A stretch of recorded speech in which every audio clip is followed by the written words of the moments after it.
65세 이상이면 월세 10만 원으로 정부가 집을 빌려준다는데요. 그런데 정말 그 집에 들어갈 수 있을까요? 수천 명이 대기 중인 현실 알고 계셨나요? 오늘 영상에서 LH 고령자 복지주택의 장점부터 문제점, 그리고 해외 사례까지 전부 알려드리겠습니다. 정부와 LH가 운영하는 고령자 복지주택은 65세 이상 무주택 어르신을 위한 주거 복지 서비스 통합형 공공임대입니다.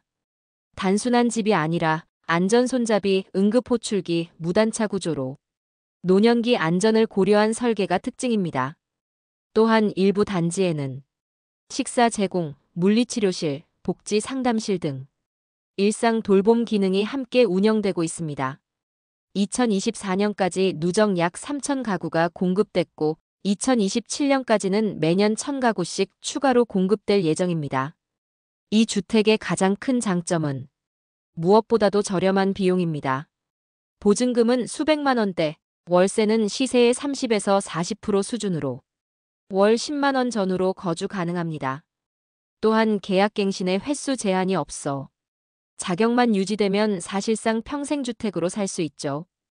여기에 식사 배달, 방문 간호, 치매 예방 등 지역 복지기관과 연계된 돌봄 서비스도 제공되어 혼자 사시는 어르신에게 큰 도움이 됩니다. 하지만 이렇게 좋은 제도인데 왜 많은 분들이 들어가지 못하는 것일까요?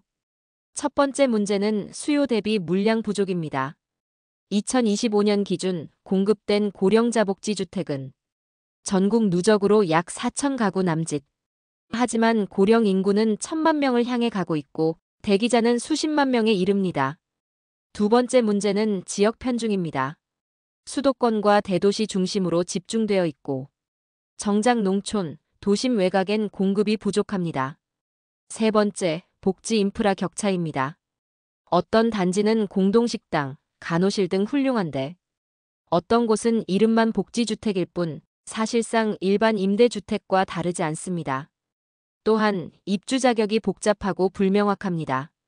소득 기준, 재산 기준, 신청 순위가 다르고 청약 시스템에 익숙하지 않으면 정보 접근조차 어려운 게 현실입니다.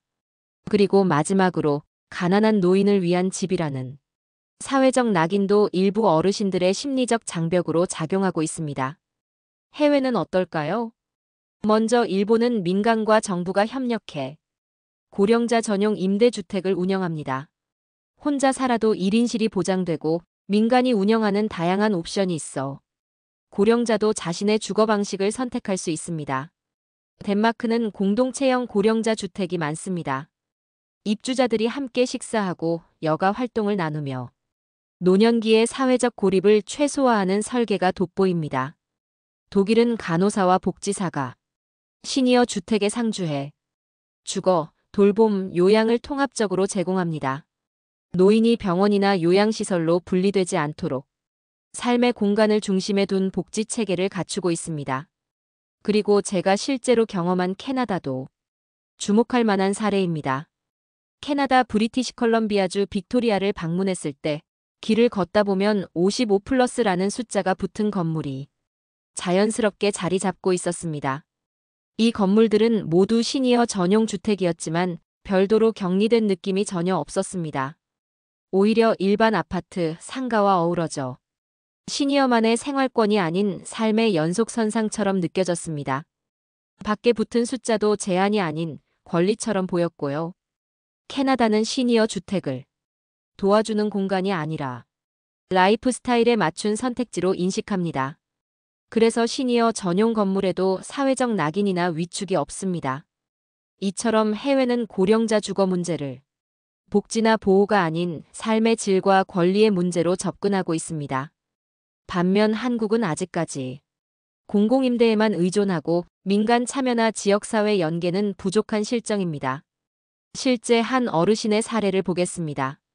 경기도에 거주하는 72세 김모 어르신은 LH 복지주택 청약에 4번 지원했지만 한 번도 당첨되지 않았습니다. 그 이유는 예비 순번도 50번, 공급이 너무 적어요. 어떤 분은 당첨됐지만 복지시설이 없는 아파트와 뭐가 다르냐며 실망한 목소리를 내기도 했습니다. 기초연금만 받는 저소득 어르신에게 10만 원짜리 월세는 분명 희망이지만 정보 부족, 낮은 공급, 행정 복잡성으로 많은 분들이 문 앞에서 돌아서야 했던 것이 현실입니다. 고령화 속도가 빨라지는 지금 주거복지는 생존의 문제입니다. 주거복지는 선택이 아니라 권리입니다. 정부와 LH는 복지주택을 더 많이, 더 고르게, 그리고 더 쉽게 신청할 수 있도록 바꿔야 합니다. 시청자 여러분도 주변 어르신들이 이러한 정보를 놓치지 않도록 함께 알려주시기 바랍니다.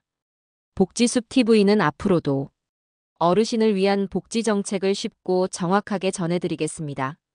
영상이 도움이 되셨다면 좋아요, 구독, 알림 설정 부탁드립니다.